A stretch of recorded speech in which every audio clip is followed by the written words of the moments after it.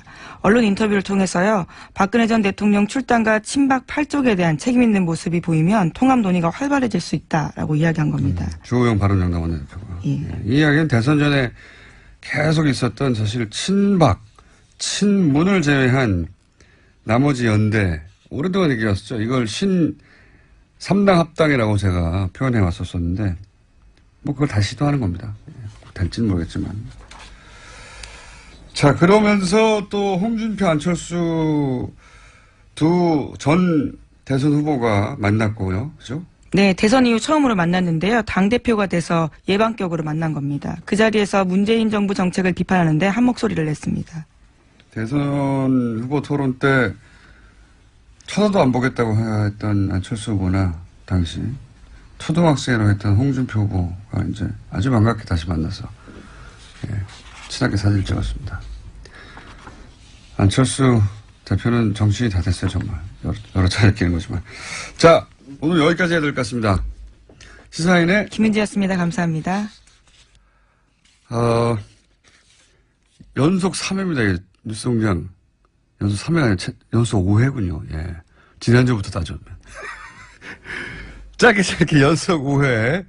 한 번에 안 끝나서 이정열 전 부장판사하고 오늘은 전화로 아주 짧게 하고 이제 그만 헤어질까 합니다. 안녕하십니까? 안녕하십니까. 빨리 하겠습니다. 네.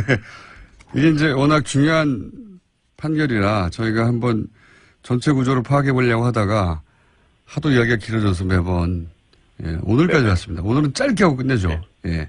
예. 자, 어제 양형의 무죄가 난 부분 중에 이상한 부분 얘기하고 그리고 양형의 이상한 부분 얘기하려고 하다가 시간이 부족해서 마무리를 못했어요. 그렇죠? 네네. 예. 마무리를 해주십시오.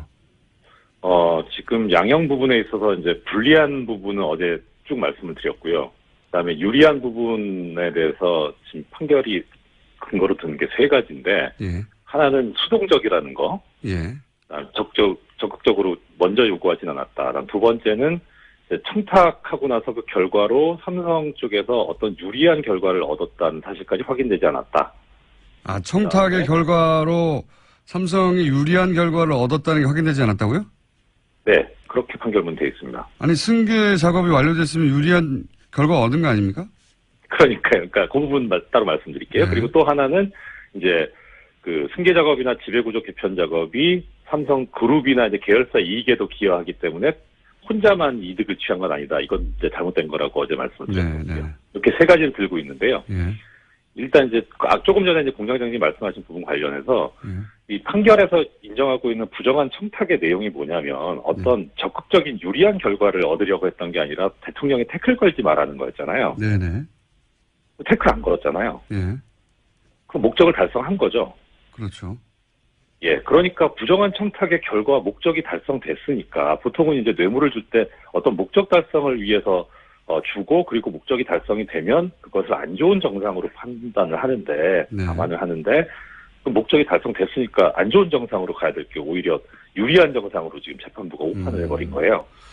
예. 알겠습니다. 그리고 어떤 이제 뭐 이제 예, 그리고 뭐 공장장님도 알고 계시지만 많은 분들 알고 계시지만 사실 이재용 피고인이 구속된 다음에 삼성 주가가 오히려 올라갔잖아요. 네. 예, 그러니까 지배구조 개편하는 게 이게 뭐가 도대체 그룹에 유리한 건지도 잘 모르겠어요. 예.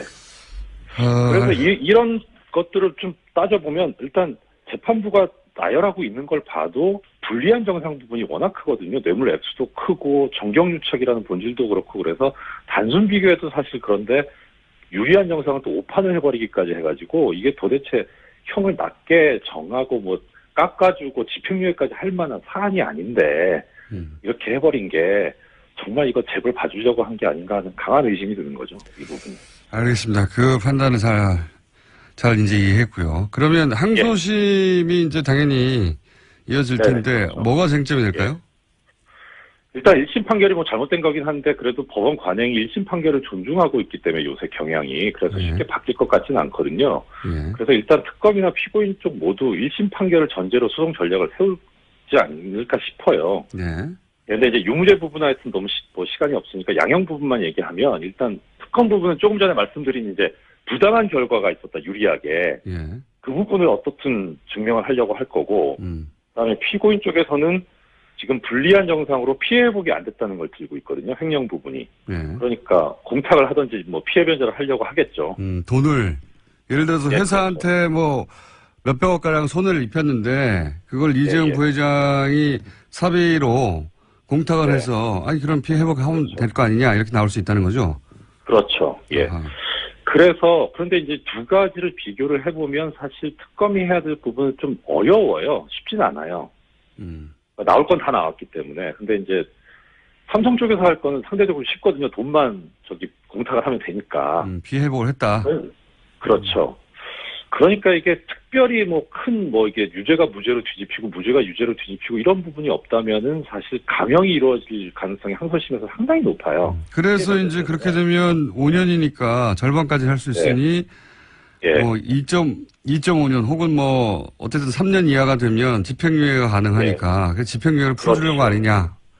예, 전체적으로 다 보면 제일 낮게 받은 황상수 피고인이 2년 6월에 4년 받았는데 이걸 2년 6월에 3년으로 하고 3년 5년 받은 사람은 2년 6월에 4년 가고 4년 받은 사람들은 3년에 4년 하고 이재용 피고인은 3년에 5년으로 하면 딱 규정도 맞죠.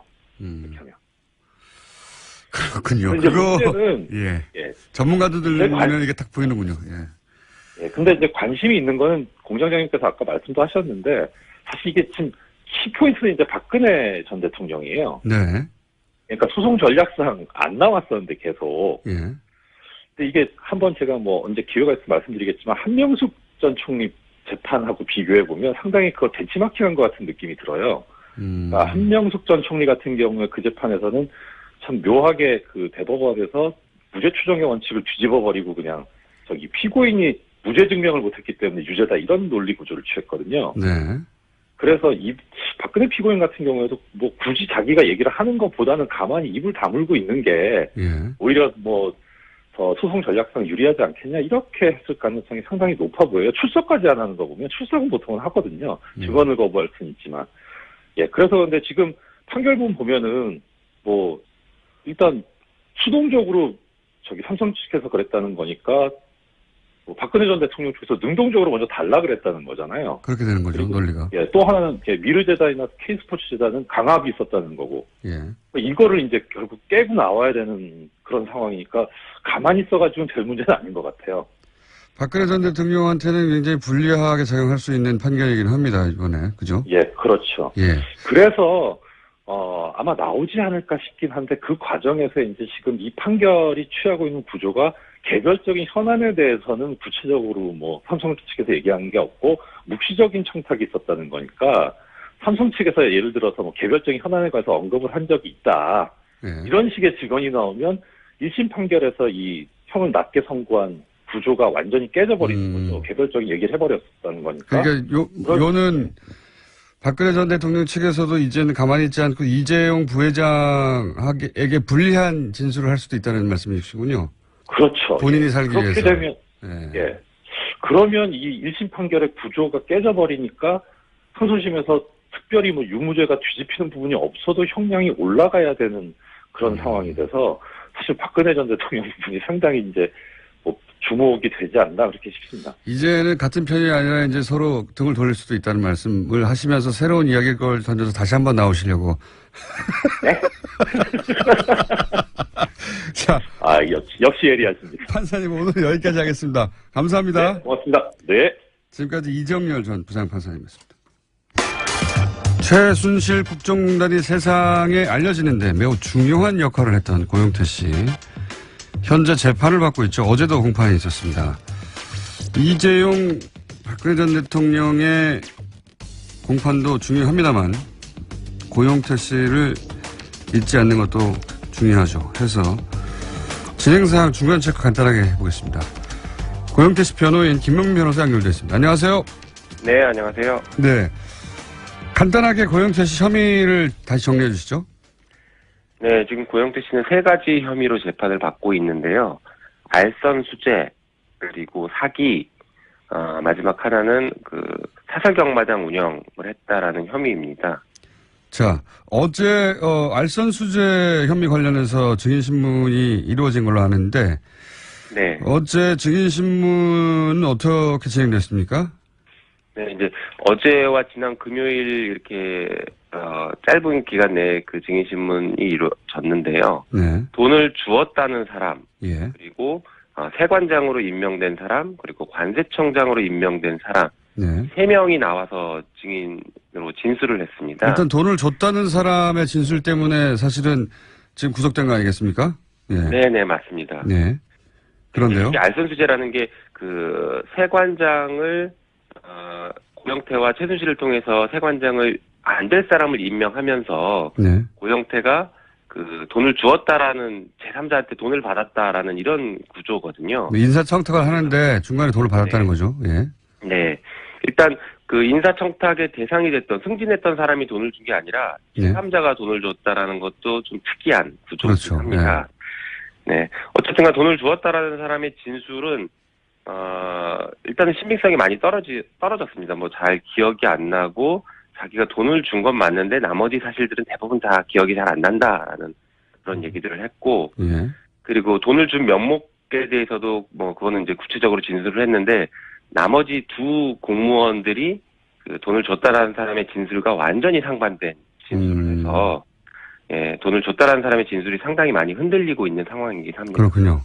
돈을 줬다는 사람의 진술 때문에 사실 이 진술 하나로 구속이 되고 재판을 받고 있는 셈인데 실제로는 근데 돈을 줬다는 사람의 진술이 돈을 줬다는 사실만 얘기하지 나머지는 불분명하고 그리고 그 돈의 혜택을 입은 사람들이죠. 이제 그렇죠. 돈을 줬다는 사람 주장에 의하면 그 사람들을 승진시키려고 돈을 제3자인 자신이 줬다는 건데 이것 좀 이상하지만 어쨌든 그런데 이제 그 돈을 주어서 혜택을 입은 사람들이 나와서 그 혜택을 입은 바 없다거나 혹은 뭐 전혀 상관없다는 식의 진술을 했나 보죠. 구체적인 거는 말씀 안 하셔도 되는데 여하간 신빙성이 깨졌다고 표현하시니까. 예. 제 구체적인 사실관계나 정황들에 대해서 너무 다른 얘기들을 해왔고, 예를 들어서 이제 돈을 줬다는 사람은 고영태가 영향력이 크다라는 식의 얘기를 하지만 나머지 두 분은 고영태는 잘 모르겠다. 저 사람은 무슨 영향력이 있는지 잘 모르겠다라는 이런 식이었습니다. 최순실은 알아도 네. 고영태는 최순실한테 이렇게 그 밑에서 일하는 사람 정도 혹은 의존하는 사람 정도의 관계인지는 알겠지만 뭐 고영태가 무슨 영향력이 있는지는 잘 모르겠다라는 식의 이제 얘기들이 실제 그러면 그 돈을 준 사람이 목적한 대로 인사가 이루어졌습니까?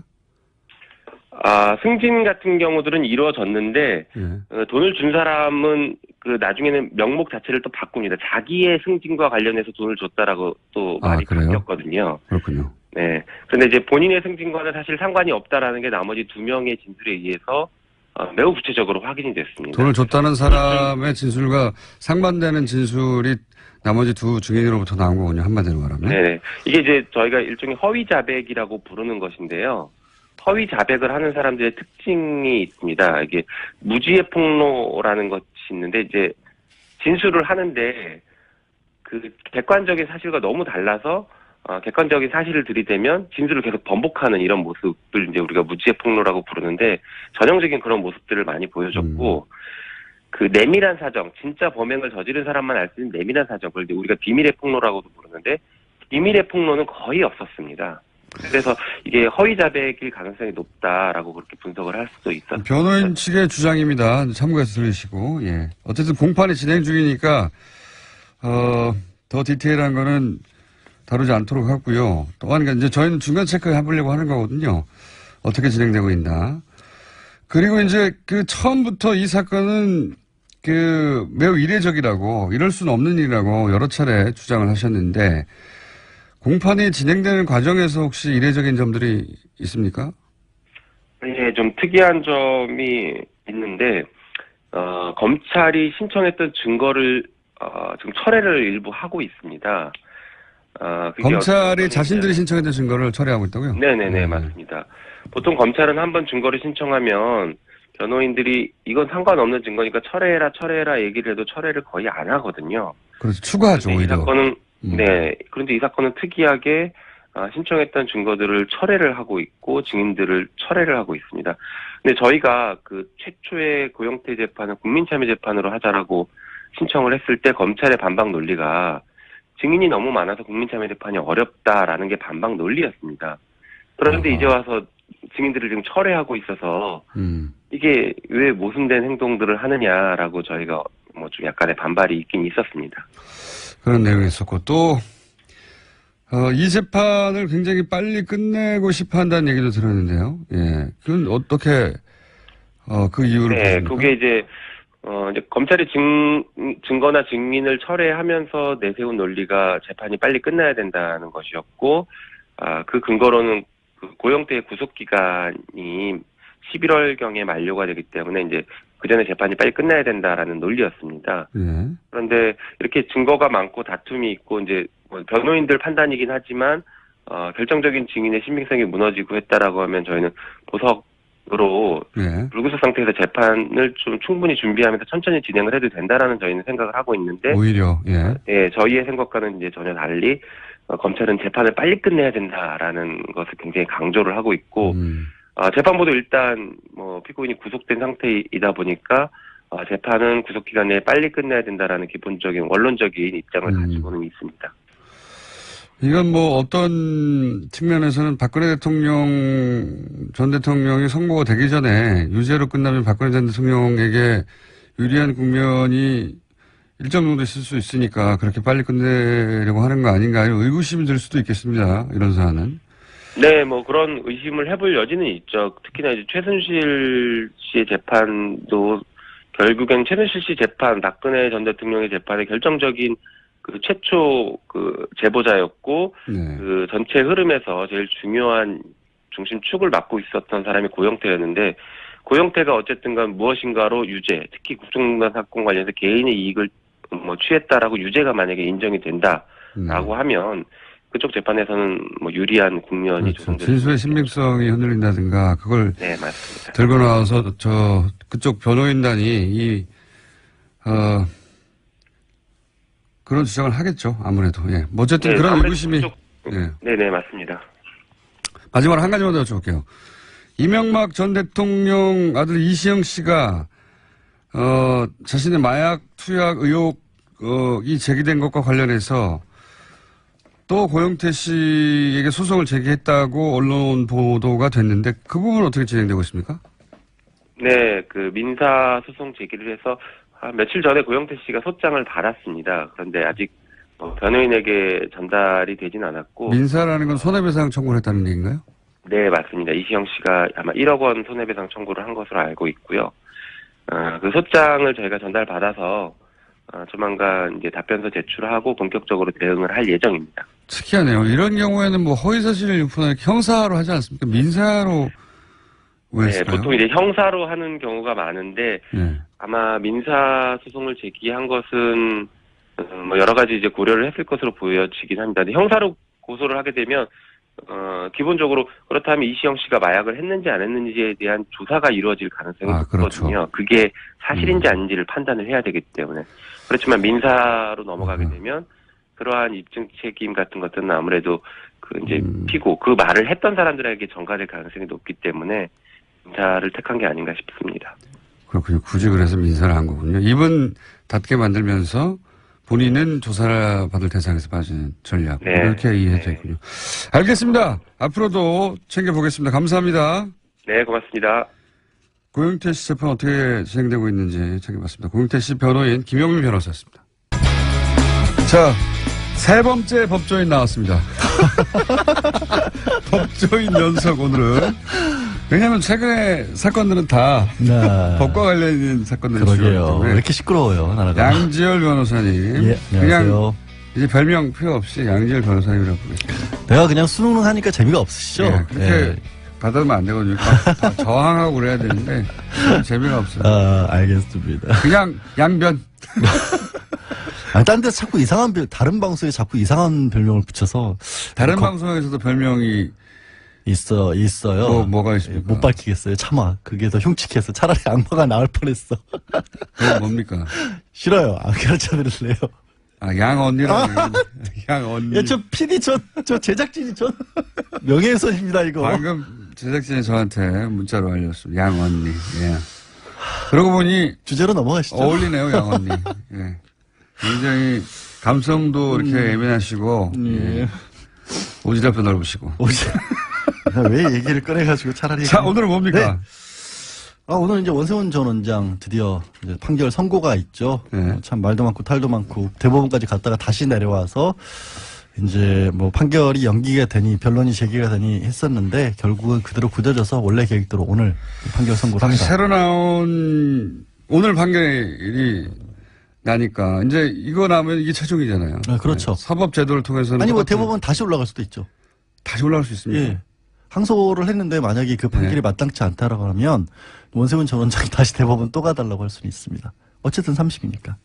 아니 한 번 갔다 다시 왔는데 또 갈 수도 있어요. 그 원칙 이론상으로는 그래요. 예. 그런 경우는 못 본 것 같아요. 거의 없죠. 근데 현실적으로는.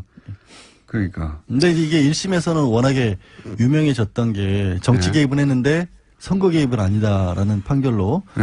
온 국민들을 충격에 빠뜨렸던 그런. 1심이 대단했었어요. 그렇죠. 네. 그때 2년에 3년이었는데 뭐 2년에 3년 집행유예 나왔었는데 네. 말씀드린 것처럼 아니 뭐가 다르냐 정치에 개입한 것과 선거에 개입한 게 라는 의구심을 낳도록 했었는데 그리고 그 선거법 위반에 대해서 심리전단 직원이 계획적으로 했다고 볼 수 없다. 계획적으로. 그러니까요. 그냥 어떻게 보면 원세훈 무계획적으로 전 원장의 했나요? 말씀을 따르는 과정에서 자기도 모르는 사이에 그러니까요. 목류병 상태에서 했나? 성의가 지나치다 보니까 정치를 브랜드 개입하고 있었으나 의도적으로 선거라는 건 이거죠. 이제 누구를 떨어뜨리거나 아니면 붙게끔 만들 생각은 아니었다라는 거였는데 정치 개입하면 당연히 그렇게 되는 건데 하여튼 그런 판결이었죠. 판결이 이상했어요. 그래서 뭐 그리고 본인이 글 쓴 본인의 이메일이고 본인밖에 쓴 적이 없고 근데 본인의 이메일에서 나온 내용인데 내가 그 이메일을 쓴 기억이 없다고 했더니 그 이메일에 그 증거 능력을 쓸 수가 능력을 없다. 쓸 수 없다고 해버리죠. 근데 그거를 이번에 대법원에서도 인정을 해줬거든요. 아니 그러니까요. 2심에서는 이렇게 뒤집혔다가 2심에서 뒤집혔다가. 대법원에서 기억이 없대잖아. 그러니까 이게 무슨 이게 내용이냐면 말이 됩니까? 기억이 없다고 그러면 다. 원래 이제 그 사이에 시간이 꽤 흘렀으니까 대법원에서 왜 파기환송을 했냐면 네. 그러니까 2심에서는 뭐 정치 개입이는데 선거 개입 안 됐다는 게 말도 안 된다고 하면서 다 유죄로 해서 이제 최소한 징역 3년은 선고를 했습니다. 그런데 들고 간 게 뭘 들고 갔냐면 그때 중요한 게 국정원 직원들이 활동을 한 건 분명한데 네. 이게 어떻게 원세훈 전 원장에게 연결이 되는 부분이 없다. 네. 그런데 연결이 되는 고리로 지적된 게 말씀하신 국정원 직원의 이메일에 네. 자기가 이런 뭐 원세훈 전 원장의 말씀 더하기 트위터 아이디 한 60몇 개가 들어있었던 거예요. 200여 개가 있었어요. 근데 그러니까 그거 연결된 게 또 400개고. 그렇죠. 그렇게 이제 연결된 거기서부터 이제 퍼져 나갔던 거죠. 그게 수십만 건, 그 한 사람한테서 거기가 수십만 건이 딱 나온 건데. 그러니까 연결 고리였던 건데 네. 그걸 국정원에서 아니 대법원에서 이 사람이 이메일에서 나온 건 맞는데 이 사람이 쓴 건지가 확실치가 않다. 이 사람이 자기 외에는 이 이메일을 쓴 적이 없다고도 했어요. 그렇죠. 그런데 뭐 어떻게 된 겁니까 이게? 트위터가 지 혼자 글을 썼어요 수십만 개를? 아니 이메일을 아니 거기서 나온 그렇죠. 그러니까, 건들이 수십만 건이 그게 수십만 건이 날아가 버렸죠. 그러니까 그 연결고리가 딱 빠져버리면서 원세훈 전 원장에게 직접적으로 갖다 붙일 게 없었던 거죠. 근데 이게 이메일이 지금 얘기하신 것처럼 이게 왜 대법원에서는 증거로 쓸 수 없다 그랬냐면 이것도 일종의 진술이랑 비슷하다고 본 거예요. 이메일이니까. 이메일이 무슨 진술입니까? 그러니까 이메일에 들어간 내용이 중요하다고 본 거예요. 예를 들어서 제가 뭐 김어준 공장장이 아침부터 삼겹살 3인분을 봤다 하더라는 내용의 이메일을 친구에게 보냈어요. 3인분을 봤다고요? 3인분을 먹는 걸 봤다. 먹는 걸 봤다. 네, 3인분을 믿을만 하잖아요. 그렇더라도 저를 불러서 네가 진짜로 본 거를 쓴 게 맞냐라고 확인을 해보지 않으면 네. 이거를 쓸 수 없다는 식으로 대법원은 본 겁니다. 아니 다 논리야. 머리 좋은 사람들이니까 만들어냈겠지만 제가 만약에 그랬다고 쳐봐요. 봐주냐? 안 봐주죠. 왜 봐줘요? 아니, 그런 일이 있었어요. 그런 하여튼, 일이고 예. 파기환송된 다음에도 이게 아주 대단했어요. 여러 가지가 가장 대표적으로 볼 수 있는 게 최근에 일련의 사건들은 지난달 11일에 이제 그 검찰에서 국정원에 두 가지 자료를 새롭게 증거로 제출을 했죠. 첫 번째가 이렇게 원세훈 전 원장이 말씀이 직접 기록된 녹취록. 예. 원래도 이제 제출이 되긴 했었는데 좀 많이 부실했었거든요. 그 녹취록을 지난달 11일에 제출을 했고 또 하나 이제 이른바 국정원에서 청와대 정무실에 SNS 동향 보고라는 것을 보고한 문건 두 가지를 제출한 거죠. 이건 증거 채택이 됐습니다. 근데 그 안에 내용이 이제 어제 또 더불어민주당에서 내용이 무엇이었는지를 공개를 했어요. 예. 그 내용을 보면 확실하게 원 전 원장이 이건 정치가 아니라 선거에 개입했다는 내용이 나와버리거든요. 정치하고 선거가 어떻게 구분이 되냐고요. 아니, 그래도. 선거는 뭡니까 그러면? 선거는 영업이에요 그냥?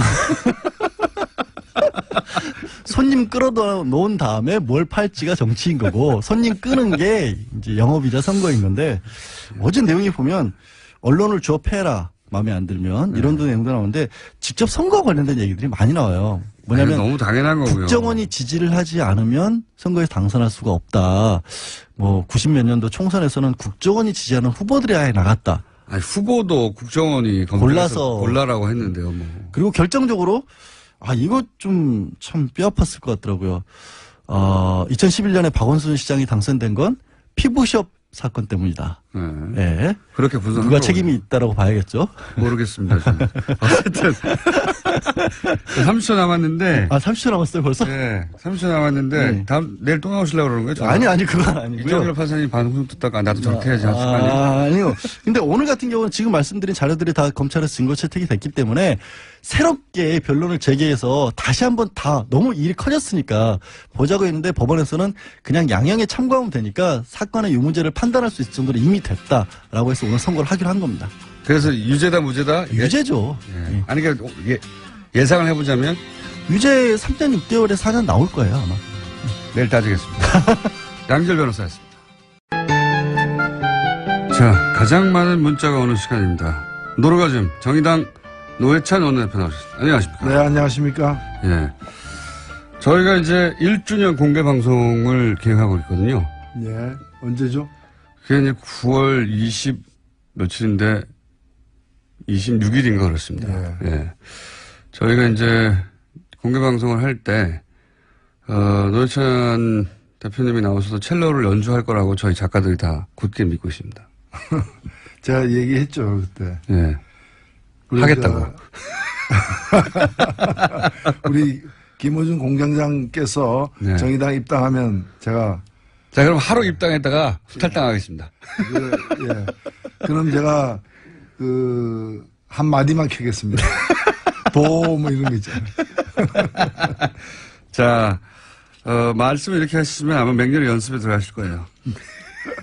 기대해 주시고요. 또 사건이 많습니다. 일단 이재용 삼성전자 부회장 징역 5년 선고된 것에 대해서 이제 이건 이제 미국이면 24년 선고됐을 것이다. 이렇게 말씀하셨잖아요. 예. 사실 미국 양형 기준 매뉴얼이라고 아주 이제 정교하게 짜여진 게 있습니다. 아, 그걸 직접 보시고 하신 말씀이에요? 예, 그렇습니다. 이게 따르면은 네. 일단은 뇌물죄만 네. 뇌물 플러스 횡령인데 뇌물죄만 놓고 보자면은 특검이 기소한 거는 모든 뇌물의 총액이 443억이었다. 예. K스포츠 미르까지 합해서. 예.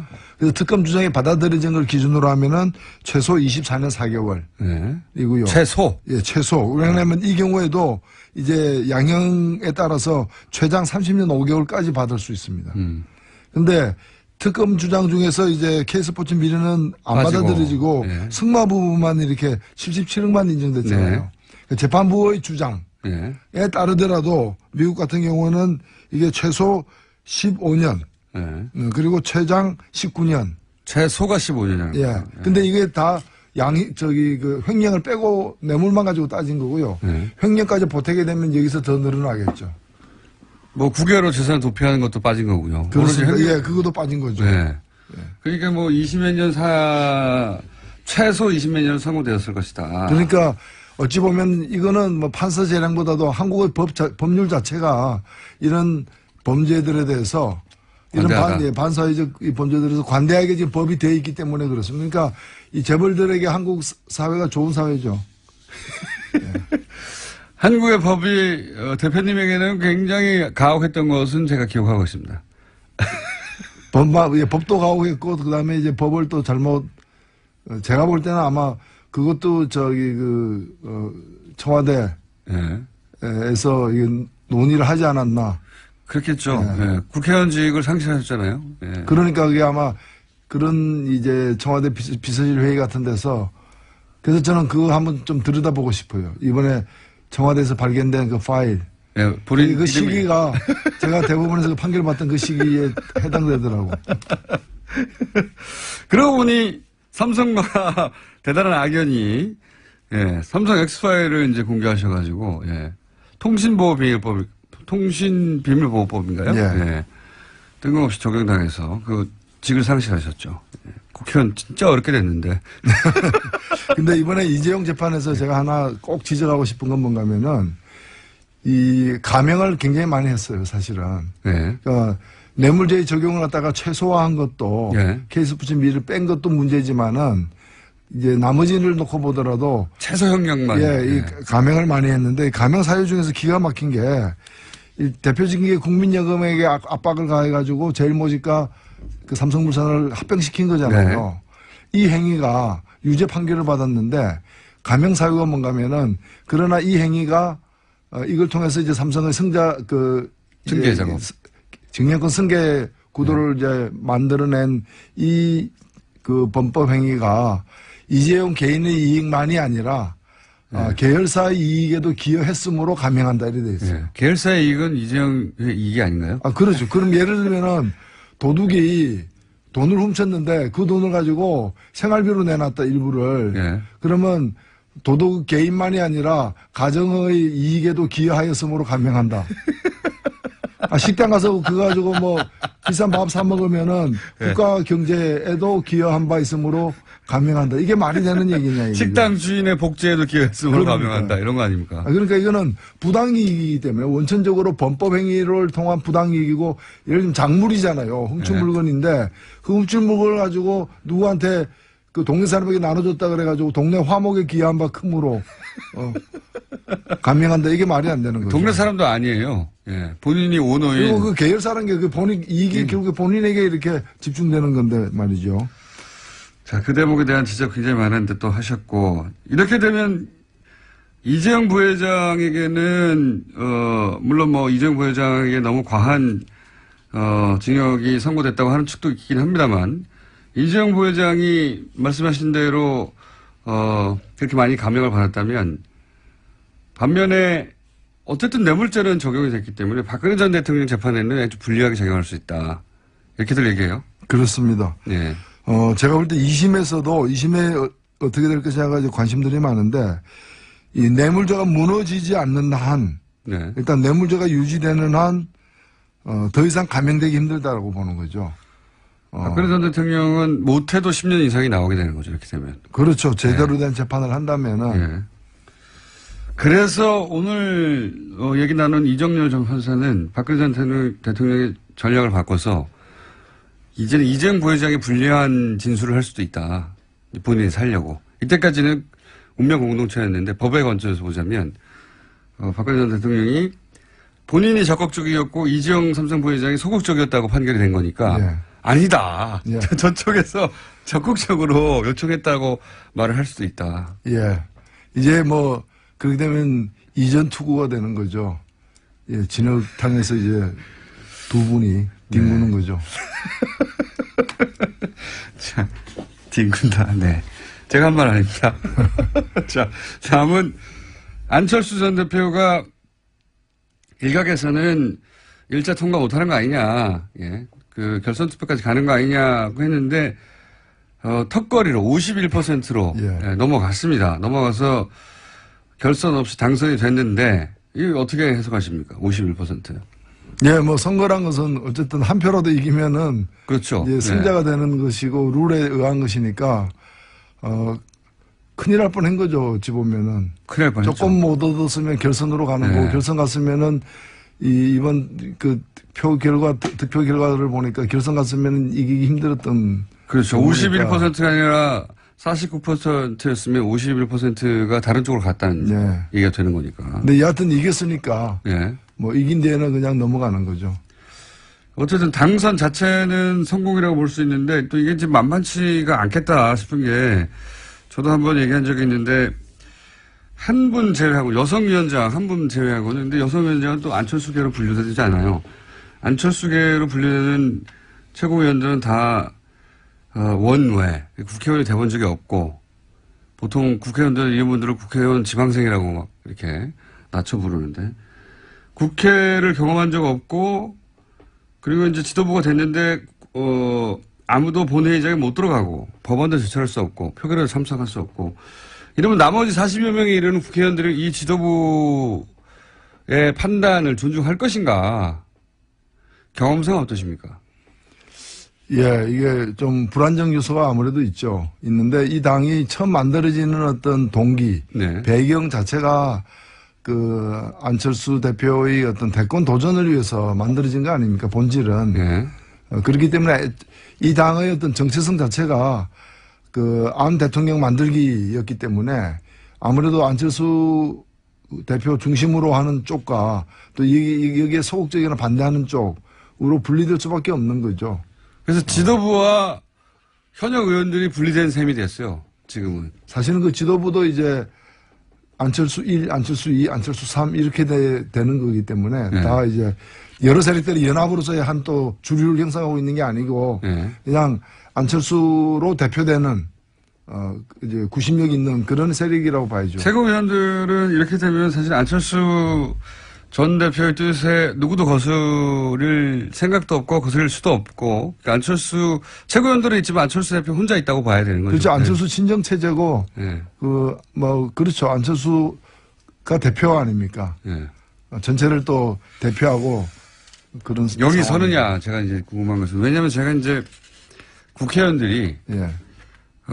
본회의장에 못 들어오는 최고위원들이나 예. 본회의장에 못 들어오는 지도부에 대해서 무시하는 경우를 많이 봐왔거든요. 예, 그래서 안철수 대표가 일단은 지방선거, 예. 지방선거를 어떻게 돌파하느냐가 아마 관건일 것이고, 그 다음에는 이제, 뭐 경우에 따라서는 그 보궐선거, 재보궐선거 같은 데 출마할 수도 있겠죠. 다시요? 본인이 직접?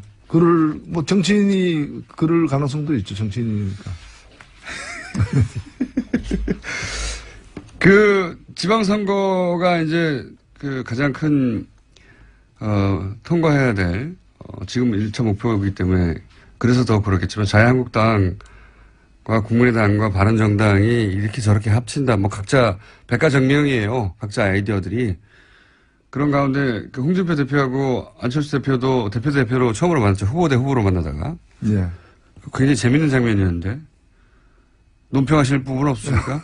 이제 뭐 다 같이 야당이 된 거죠. 네. 야당이 됐기 때문에 한때는 경쟁 관계였지만 이제는 또 동병상련의 어떤 그런 뭐 관계도 있을 수 있는 근데 거죠. 워낙 토론의 자리에서 두 양반이 각을 크게 세웠고 뭐 서로 쳐다보지 않는다고 하고 뭐 왜 안 쳐다보냐고 하고 이렇게 계속 티격태격 했지 않습니까? 예. 근데 국회의원 일반 국민들 입장에서는 야 그렇게까지 하다가 또 화기애애하게 서로 끌어안으니까 아, 그리고 이분들은 일반 국민이 아니잖아요. 특수 국민이죠. 정치인인데. 예, 얼마든지 이거는 상황에 따라서 이제 적응을 굉장히 빠르게 잘 하는 분들이니까요. 지금은 뭐 사안별로 연대해야 될 어떤 그런 보수 야당의 어떤 그런 대표자들이죠. 이렇게 되니까 그러니까 지금 아까 이제 명예 쓰겠느냐 하는 질문도 드렸지만 지도부가 원내에 없다. 그래서 의원 회의할 때도 지도부 아무도 못 참석하고 뭐 이런 여기 서겠냐고 하는 가운데 실제 또 호남 지역 의원들이 안철수 대표의 첫 행보에 동참을 안 했어요. 예. 예, 그건 뭐 아마 필수 참석 어떤 직책 이게 그분들이 없어서 그랬을 걸로 보여지고. 근데 보통 이게 당대표 새로 선출되고 나면 이렇게 쫙 서가지고 가지 않습니까? 그 부분들이 쏙 다 빠졌다고. 아무래도 경선을 치렀기 때문에 또 그런 면도 있겠죠. 그런데 그 의원들 중에 비호남 수도권 지역 의원들은 또 안철수 대표 지지 세력으로 보통 분류되기 때문에 수도권이 없습니다. 근데 한두 분밖에. 비례 대표들이 있죠. 예. 그래서 그런 분들은 원내에서 또 그 대표의 어떤 의향을 반영할 가능성도 있다고 보여집니다. 전망은 어떻게 하세요? 이렇게 돼서 이제 어쨌든 합종 연행하려고 여러 가지 구상들이 나오지 않습니까? 뭐 친문 친박 제외하고 다 모여라 하는 그런 시나리오 하고 맥이 통하는 시나리오도 나오고 안 된다. 바른정당 중심으로 국민의당과 붙어야 된다는 주장도 나오고 아니다. 자유한국당에서 일부 나오고 바른정당, 국민의당, 안철수계 합쳐서 또 새로운 당을 만들어야 된다는 도 나오고 막 다양하게 나와요. 예, 그만큼 이제 기반이 불안정하고 지형 자체도 이렇게 이제 불안정하다는 뜻인데 제가 볼 땐 그 사실 이 일이 처음이 아니지 않습니까? 예, 이런 시도 오랫동안 이번 대선 이전에도 뭐 헌법 개정이라거나 임기 단축이라거나 뭐 이런 여러 가지를 가지고서 또는 이제 제3지대 제3지대라고 그러죠. 그 제3지대라는 그 사실 미명하에 그 뭐 이렇게 혼자서 뭐 되기 어려운 분들이 다 모이자. 혼자서 되기 어려운 분들. 그 결론은 뭔가 하면 되는 일이 없다거든요. 저는 이번에도 그 같은 결론이 나올 거로 보여져요. 그 세 당이 합쳐지는 거는 그렇게 쉬운 거의 성사되기 힘든 일이 아닌가. 시나리오는 많지만 어려울 것이다. 예, 세 당이 온전히 합쳐지는 일은 없다고 저는 보고요. 당은 그대로 있고 후보만 뭐랄까요 서로 조율해서 내는 경우는 어떻습니까? 예를 들어서 자유한국당이 강한 후보를 가지고 있는데 당신은 그럼 서울에 나가시고 그러면 나머지 두 당은 서울에는 안 낼게 뭐 이런 식으로. 그게 굉장히 복잡한 게 사실은 이 수학을 해야 되는. 근데 그 합의가 이루어지기가 그렇게 쉽지는 않을 거라고 저는 보여집니다. 다 어렵다고 보시는군요. 예. 해보신 경험에 의하면 과거에. 예. 아니 그러면은 서울에 자유한국당 나가고 그럼 경기도는 이제 바른당 나가고 어차피 지사가 있으니까 그런 식으로. 그러면 부산에 그럼 국민의당 나간다는 얘기는 국민의당 입장에서는 아무것도 하지 말란 얘기 같은 합의죠. 그래서 국민의당의 안철수 대표가 나가야 된다고 박지원 전 대표가 주장하는 것 같기도 하고요. 그렇게 서로 역할 분담을 하기 위해서. 그게 가능하겠습니까? 그거는 거의 뭐 과함 포위사기를 하는 게 아니라 과함 한복판에 핵폭탄 터뜨리는 것으로 받아들여질 텐데. 가능하기 어려울 것이다. 이거 예전에 사실은 지금의 민주당이 야당 시절에 정의당이나 진보정당과 야당 후보 단일화 뭐 이런 노력 일환으로 많이 시도했다가 그렇게 성공적이지 않았던 과거가 있죠. 예, 뭐 그때하고 좀 경우의 차이는 있다고 보여지는데 예를 들면 합당 같은 것도 잘 안 되지 않습니까? 그게 쉬운 일이 아니지 않습니까? 물론 지금 유일하게 가능성이 있는 것이 자유한국당과 바른정당의 예. 어떤 특정한 어떤 뭐 박근혜 전 대통령 제거라거나 여러 가지 특정한 어떤 상황이 창출되게 될 때 그중에 또 일부 내지 다수의 흔들리거나 하는 상황은 올 수 있으리라 보여지는데 그 이외에 이 세 당이 함께 움직이는 지형의 변화는 다들 이제 자기중심적으로 생각하고 예. 자기들이 다른 당은 나아지지 않겠지만 우리는 앞으로 남은 기간 동안 나아질 수 있다. 뭐 이런 생각들을 다들 하고 있는 상황이어서 나아질 가능성이 없다는 게 확인되는 시점까지는 별로 안 움직일 것 같고 그 움직이는 시점은 다음 총선 직전 정도가 되지 않을까 싶기 때문에 3년 정도 남았다. 예. 말하자면. 예. 남았기 때문에 그렇잖아요. 다시 도전해보고 싶은 생각들이 이제 다시 있는 거죠. 어렵다는 게 전망이십니다. 자, 어제 법사에 계시니까 또 이 질문을 드려야 되겠는데 이유정 헌법재판관 후보자에 대해서 보고서 채택이 안 됐습니다. 일단 이유정 후보자는 어떻게 평가하십니까? 예, 뭐 소문난 잔치에 먹을 게 없었다. 예. 저는 그렇게 보는데 일단 처음에 제기된 것은 이제 여러 후보들 내지 정당들 심지어는 뭐 민주노동당까지도 홍보대사 내지 지지선언 예. 이런 데 참여를 한 바가 있기 때문에 정치 편향이 너무 심한 거 아니냐라는 지적을 일부 보수 야당으로부터 받았는데 막상 그 뚜껑을 열어보니까 그렇지 않았다는 거죠. 심지어는 오히려 과거에 이제 민정당 국회의원을 2번이나 지내고 총 국회의원 4번이나 지낸 예. 대구 출신의 한병채 예. 헌법재판관 같은 경우에는 85년 선거에서 민정당에 낙선하고 민정당 후보로 나가서 선거 낙선하고 3년 후에 헌법재판관이 됐어요.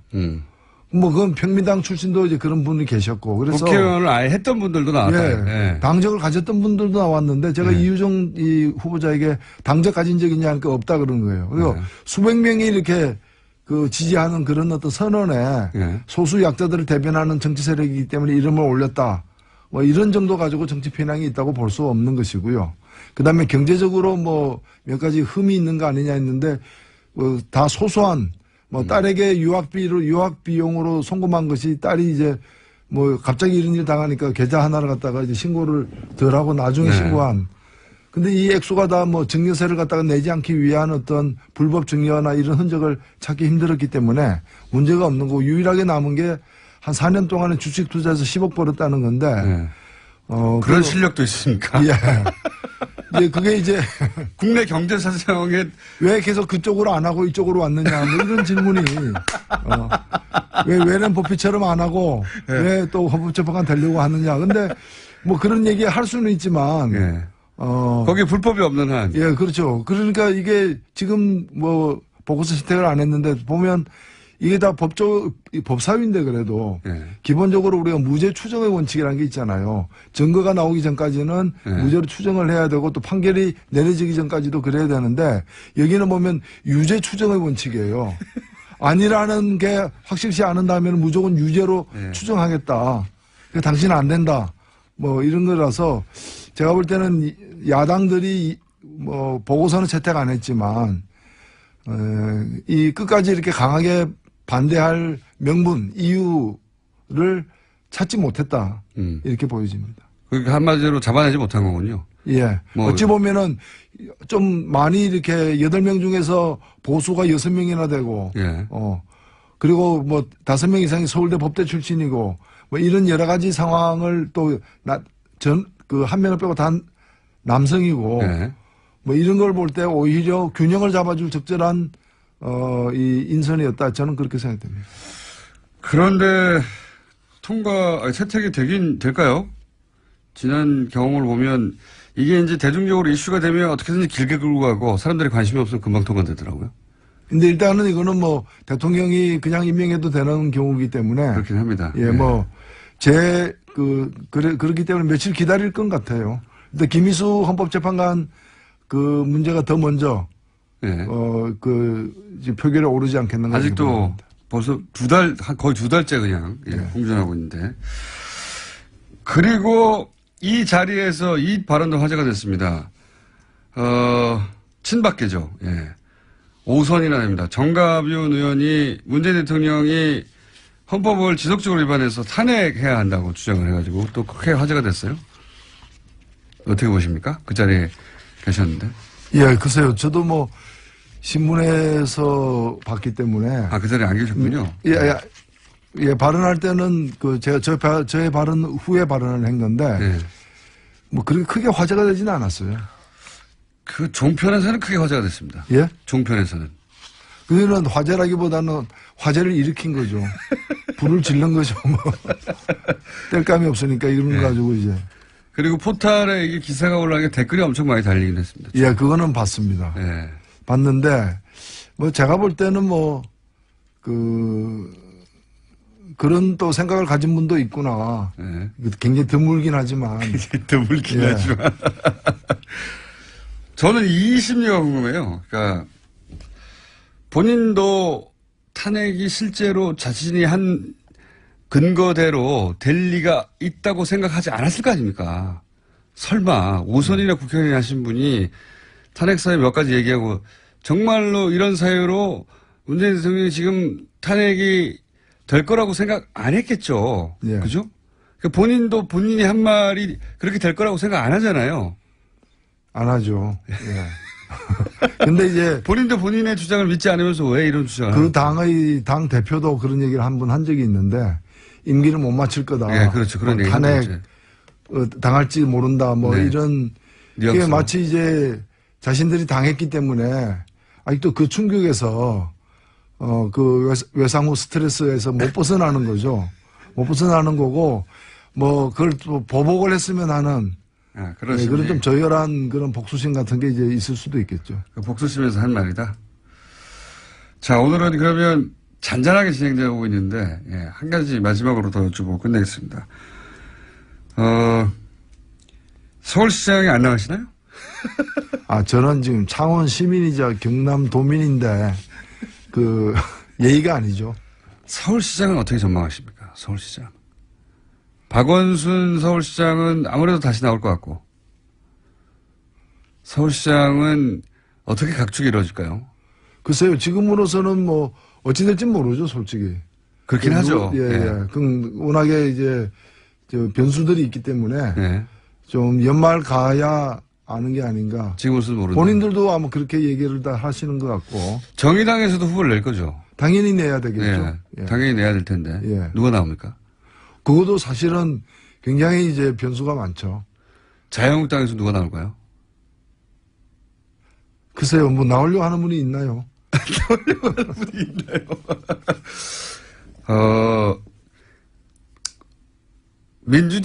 민주당에서는 박원순 서울시장도 경선에 참여해야 되는데, 예. 박원순 서울시장의 가능성이 높겠죠? 경선을 통과할 현재 기준으로 보자면?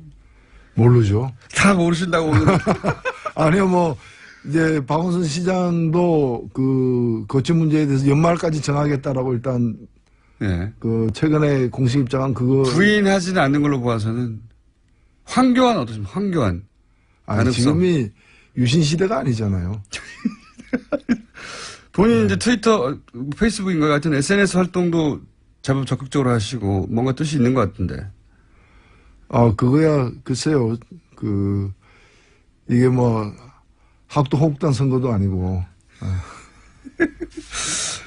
오늘 노회찬 대표님이 왠지 뭐랄까요. 약간 기운도 빠지신 게 아침 식사를 못 하고 오셨어요. 기운 빠진 게 아니라, 네. 예, 적절히 쓰고 있죠, 뭐. 적절히요? 네. 아무래도 힘이 없다는 핑계로 다음에 첼로 연주를 안 하려고 하는 거죠. 첼로 연주 저희가 꼭, 하시도록 만들겠습니다. 입당하십시오. 아니, 그러니까 제가 아침에 입당해가지고 첼로 연주 끝나면 탈당할게요. 예, 그건 인정이 안 되는 거죠. 예. 며칠 이상 입당해야 됩니까, 그러면? 10년. 10년. 예, 그래야 강산이 변하니까. 오늘 여기까지 하겠습니다. 정의당 노회찬 대표였습니다. 감사합니다. 네, 감사합니다. 불친절한 AS. 자, 마을버스 탔는데 뉴스공장이 나오고 있어요. 이런 문자들 요즘 많습니다. 택시를 타는데 뉴스 공장에 나오고 있어요. 이런 문자도 왔고요. 동시에 파라과이입니다.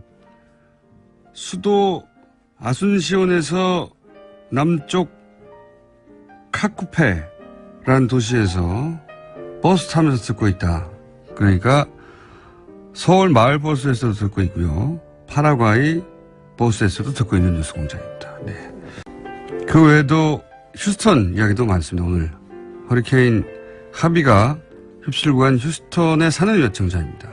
오늘은 비가 소강 상태인데 카테고리 등급 4의 허리케인은 실로 어마어마했다. 상상이 잘 안 갑니다. 휴스턴에 계신 분 한번 연결해서 어느 정도인지 한번 들어봐야 되겠네요. 그리고 이정열 판사님이 샌프란시스코에서 들으신 분입니다. 샌프란시스코 운전하면서 서울 교통 상황을 듣고 계신 분인데 이정열 판사님 시간이 너무 짧다고 보내셨어요.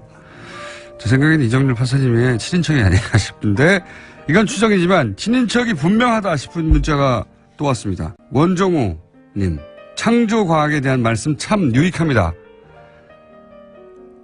원종우 씨가 오늘 창조과학에 대한 내용을 할 거라는 걸 미리 알고 계신 분이었죠. 알고 계신 분인 겁니다. 원종우 코너는 매일 해도 좋을 것 같아요. 이 문자가 오늘 아침 7시 11분에 왔어요. 원종우 씨가 방송도 안 했는데. 네. 친인척 아니면 본인이 확실합니다. 네. 그리고 이 문자를 꼭 소개하고 싶네요. 김호준 공장자의 목소리를 들으니 대학생 때 모습이 떠오릅니다. 정말 잘생겼었어요. 이거 제가 보낸 거 아닙니다. 네. 날씬도 하고 인기도 많았습니다. 네. 욕도 잘하고. 이런 문자 많이 보내주십시오. 저의 20대를 기억하시는 분들. 여기까지 하겠습니다. 원종우 씨 나오셨는데 안녕하십니까? 안녕하세요. 이 문자 뭡니까? 정체가. 창조과학을 오늘 할 거라는 걸 이분이 알 리가 없잖아요. 관련이 없으면 관계가. 본인 아니에요? 아니고요. 네. 제 페북에다 올리거든요. 뭘 할 거라고 매번. 아니, 오늘 창조과학에 대한 말씀 참 유익합니다. 이게 어떻게 하기도 전에 나오냐고. 제 주변 분들이 그렇게 해주시기로 했어요. 일단 마지막 편이라서 반응이 없다고 미리 해주시는 걸로. 네, 실토 나왔습니다. 네. 친족은 아닙니다. 친족은 아니고, 친구라고 하죠. 예, 친구. 자, 어쨌든 미리 유출된 오늘의 주제는 창조과학입니다. 창조과학. 네. 창조과학이 이제 잠깐 화제가 됐죠. 네. 네. 그래서 오늘 창조과학을 한번 다뤄볼까 하는데, 창조과학. 창조론과 창조과학은 다른 겁니다. 네, 다른 거죠. 이게 네. 이제 혼란스럽게 쉬운데, 대부분 종교는 창조와 관련된 내용을 다 갖고 있잖아요. 네, 모든 종교는 그렇죠. 그렇죠. 네. 그래서 뭐 종교인이라면 그걸 이제 부정할 수는 없고요. 네. 근데 비종교인 제 입장에서도 그걸 이해를 하는데, 예컨대 뭐 종교적 관점에서는 우주가 6일 안에 만들어졌다고 말할 수도 있고, 네. 뭐 9개의 지옥이 있다고 말할 수도 있는 건데, 이거는 이제 종교의 자유라는 전제 안에서 보정된 거잖아요. 네. 뭐 노아의 방주 얘기나 예. 뭐 기타 등등 다른 종교에도 뭐 이런 유사한 그렇죠. 믿지 않는 사람들한테는 신화에 가까운 이야기들이 많이 있습니다. 네. 모든 종교에 다 있다고 보시면 되고요. 네. 근데 여기에 과학이라는 라벨이 붙으면 이야기가 달라진다는 거죠. 그러니까 이런 거 같아요. 이게 소위 이게 지적 설계론인데, 네. 예. 그러니까 본인이 과학을 하는 사람인데, 네. 6일 만에 우주가 창조됐다는 것은 본인이 평생 교육받고 또 스스로 연구하고 하는 본인의 과학적 지식으로는 받아들일 수가 없고, 네. 그런데 신의 존재를 부인하기에는 또 본인의 신앙심 때문에 안 되고 그 사이에 타협점을 찾아낸 이론이 아닌가. 그 타협점을 찾아낸 것 지금 굉장히 좀 수준이 낮은 방식입니다. 솔직히 말해서 이건. 그래요? 왜냐하면 왜냐하면 창조과학계에 투신한 과학자들도 많은데 예, 그런데 실제 박사학위도 없는 원종우 씨가 그렇게 그렇습니다. 말한다는 것은 네, 재미있는 점은 뭐냐면요. 실제로 네. 예를 들어서 이런 문제들, 뭐 지구의 기온이라든가 우주의 기온이라든가 진화라든가 이런 걸 연구하는 전문가들 중에는 그런 창조과학을 그쪽에 연결시키는 분이 하나도 없다고 보시면 돼요. 다른 걸 연구하시는 근데 분들입니다. 생화학자들이라든가 뭐 기계공학을 하시는 분들이라든가 예. 그런 분들이 있어요. 네, 그분들은 직접적으로 이걸 연구하시는 분들이 아니죠. 네. 전공이 다른 거죠. 그러니까 지적 설계론이라는 건 간단하게 말하면 이런 거거든요. 이 우주가 이렇게 복잡한데 네. 무작위로 됐을 리가 있냐. 그렇죠. 지적인 존재가 이게 이제 시계공. 네, 눈먼 시계공. 눈먼 시계공이라는 책도 있고 뭐 하여튼 네. 시계공 비유에서 처음 시작되는데 시계를 봐라.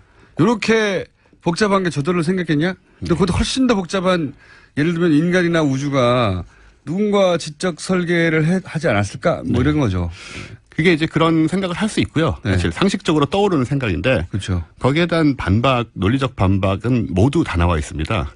그 부분들에 대해서 우리가 조금만 찾아보면 다 읽을 수가 있고요. 예를 제가 들면- 여기서 비판하는 건 뭐냐면 네. 지적 설계 논리랑 접근보다는 그러니까는 창조 그러니까 종교적인 관점, 종교적인 믿음을 과학으로 계속 증명하려는 태도가 잘못됐다는 얘기를 하는 거죠. 그러니까 두 개가 만나면 안 되는 지점들이 있거든요. 그렇게 이제 학위를 가지신 분들을 비판하고 학위도 없는 사람 비판하고 있는 거예요. 네, 그렇습니다. 왜냐하면 이 주장하신 분들 중에는 분야의 박사들이나 그런 분들 꽤 있거든요. 그러니까 극단적인 표현을 하자면 제가 한 비유가 아니라 지적 설계론자들이 주장한 비유 중에 하나는 747. 네. 747 그 보잉 747 비행기의 부품들을 다 분해해서 네. 사막에 뿌려봐라. 그런 다음에 뭐 바람이 불고 회오리가 불고 그래서 그게 다 747로 다시 합쳐지겠느냐. 누군가가 지적 설계를 한 게 아니겠느냐.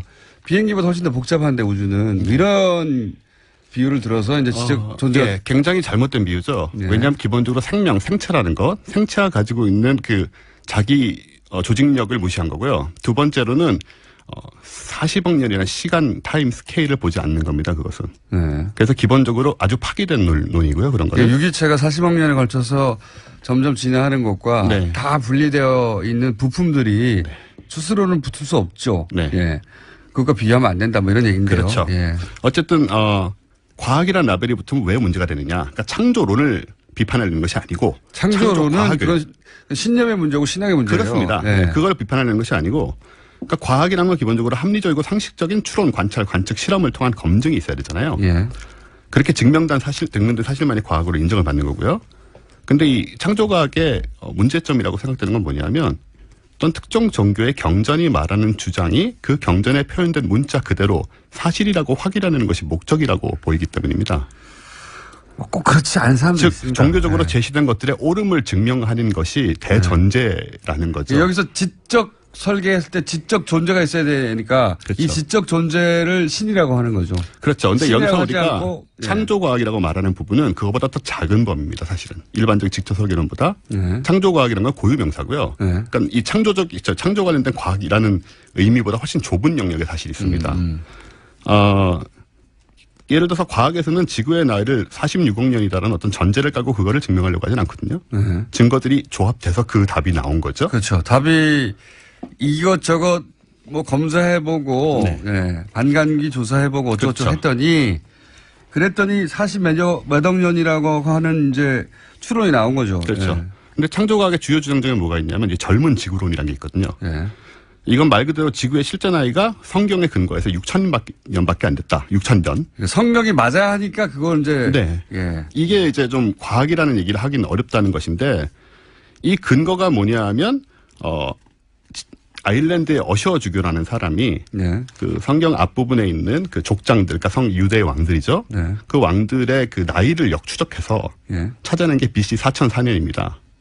그 나이로 성경에 근거하여 추정해보면 나이가 BC 4004년 4년. 정도. 그러니까 6,000년 전인 거죠. 그때 살았던 사람이다라고. 그때 이제 6,000년 전에 우주가 그 아담과 이브가 생겨났다는 겁니다. 지구가 생겨나고. 네, 성경적 관점에서 보자면. 그렇죠. 그래서 그 6,000년을 증명하기 위해서 다른 증거들을 도입을 하는 거죠. 네. 그리고 6,000년이 아닌 증거는 배제하는 거죠. 사실. 배제하는 거죠. 그래서 이 젊은 지구로는 어떻게 되냐면 46억 년이 6,000년으로 이제 압축돼야 되잖아요. 예. 그러니까는 인간과 공룡도 함께 살았어야 되고요. 그 정도 압축해서 빨리빨리 하려면은 사실은 우리나라한테 맞는 이론인데요. 초압축 성장에 네, 한국적 네. 그 공룡과 인간이 같이 살아야 되고 같이 예. 살아야 되고 이런 게 있고요. 그러니까는 사실 46억 년의 모든 지질학적, 고인류학적, 고생물학적, 진화생물학 증거가 다 나와 있는데 네. 이걸 6,000년에 압축하려다 보니까 무리가 생길 수밖에 없습니다. 그렇겠죠. 이게 사실 어떻게 보면 제가 지난번에 여기서 얘기했던 지구 평면설 예. 하고 좀 크게 다르지 않잖아요. 지구가 6,000살이란 거는. 예. 그래서 사실 반박하려는 시도 자체가 좀 궁색한 상황인데 이게 이제 말씀하셨듯이 이제 본인이 과학적 훈련을 받다 보니까 신앙도 과학으로 풀어보려고 하는 그런 욕구가 생기죠. 그런 욕구가 생긴 것이 창조과학이라고 하는 이름으로 만들어진 거죠. 예. 그렇죠. 근데 사실 창조과학에서 말하는 세계관이 종교적으로도 가장 보수적이고 가장 그 원론적인 그러니까 근본주의라고 하죠. 그것에 가깝다는 점이 이게 모순적인 좀 느낌들이 있고요. 이게 철학적인 레벨에서 접근해야 한다는 뭐 이런 얘기도 있어요. 그러니까 지적 설계론이 이게 이제 유신론과 무신론을 과학적으로 접근해 보려는 시도다. 이렇게 거창하게 얘기하기도 합니다. 예. 그러니까는 철학으로 가면 되는데 과학이란 것은 아주 구체적이고 특정한 사고하는 방식이거든요. 그래서 그런 점에서 이제 문제가 생긴다는 것을 많은 과학자들이 주장을 하는 거고 그리고 그럼 기독교인 과학자들이 전부 창조과학을 믿거나 창조과학에 경도되느냐면 그렇진 전혀 않고요. 제가 아는 과학자들 주변에도 기독교인들이 꽤 있습니다. 근데 이분들이 지구의 나이가 6,000살이라는 생각 같은 거는 거의 대부분 하지 않고 훨씬 대국적이고 큰 그림에서 성경을 받아들이고 혹은 자기 경전을 받아들이고 어떻게 그 소위 이제 성경의 문구 하나하나와 본인이 가지고 있는 과학적 지식을 그 괴리가 생길 때 어떻게 해결합니까? 신앙을 가진 과학자들은. 쉽지 않은데 성경의 문구 하나를 전부 받아들이려면 돼지고기도 먹으면 안 되잖아요. 그렇죠. 여러 가지 굉장히 많은 문제가 생깁니다. 그래서 이걸 이제 현대적으로 접근을 해서 제가 아는 과학자들 같은 경우에는 과학이 풀어내지 못하는 지점이 있습니다. 예를 들어서 우주론 같은 경우에 빅뱅은 왜 일어났나? 혹은 빅뱅 이전에는 그럼 뭐였나? 뭐 빅뱅 이전엔 뭐가 있었나? 이런 것들은 물리법칙이 빅뱅에서 붕괴되기 때문에 그 이전으로 돌아간다는 게 의미가 없어지거든요. 이 지점에 자신들의 신을 놓으세요. 그러니까 기존의 과학 이론들에 대해서는 받아들이되 지금 현재 과학으로 해결할 수 없는 부분에 신을 놓는다. 그렇죠. 그래서 뭐 왜 간편하네요. 예, 그렇게 얘기할 수도 있고. 어떤 의미에서는. 네. 어쨌든 간에 지금의 우리 과학과 모순되지 않는 그래서 그런 스탠스를 취할 수가 있는 거죠. 그래서 저는 이것은 어쨌든 신앙을 가진 사람으로서 최선의 형태라고 생각을 하고요. 근데 이제 창조과학은 그게 아니라 적극적으로 그 경전에 맞추려고 한다, 과학을. 네, 그렇죠. 뭐 그랜드 캐년이 노아의 방주 때 그 홍수 때 생긴 거고. 이렇게 그렇게 주장합니다. 네네. 이렇게 아주 구체적인 사안들을. 그러면은 노아가 미국에 살아야 되는 거 아닙니까? 노아가 뭐 원체 홍수가 이스라엘 컸으니까. 쪽 아니었나요? 그게 이제 전 지구적으로 벌어진 홍수니까 뭐 여기저기 그렇게 자국을 남겼다. 그래서 이제 그랜드 캐년이 이제 그래서 생겼다는 주장을 하시고. 그러니까 이런 식이라고 생각하시면 돼요, 매사가. 그러니까 너무 구체적인 사안들을 전부 이제 일일이 입에 맞춰가지고 하다 보니까는 무리가 생기는 것이고 비과학적인 요소가 안 생길 수가 없죠. 그러니까요. 이 창조 과학이라는 게 제가 알기로는 미국에서 출발한 것인데. 우리나라에서도 한 10여 년 전에 만들어졌잖아요. 네, 꽤 됐습니다. 예. 거기에 과학이라는 이름을 붙었기 때문에 참여하시는 분들은 사실은 이공계 출신의 학자들입니다. 그렇죠. 일단 여기서 우리가 좀 짚고 넘어갈 게 뭐냐면 뭐 저는 종교를 부정하는 사람은 아니고요. 근데 종교는 기본적으로 믿는 행위가 전제지 않습니까? 근데 과학은 의심하는 행위가 전제거든요. 그래서 이 둘을 개인이 갖고 살 수는 있을지 모르겠습니다만은 섞어버리면 종교도 과학도 다 망쳐질 수 있다고 저는 생각합니다. 무신론자시죠? 네, 무신론자입니다. 네, 저도 무신론자이기 때문에 이거는 둘이 붙어서 얘기하면 유신론자가 없기 때문에 불공정한 방송이나 재미는 있습니다. 네, 어쨌든 종교가 믿는 행위고 과학은 의심하는 행위라는 점은 아주 기본적인 전제라서 저는 이것들이 깔끔하게 잘 분리됐으면 좋겠다는 생각이 있습니다. 오늘 굉장히 진지하게 늦게 헐레벌떡 들어와서 이것이 재미없을 걸 알고 일단 여기서 끝내야 되거든요. 안녕! 안녕!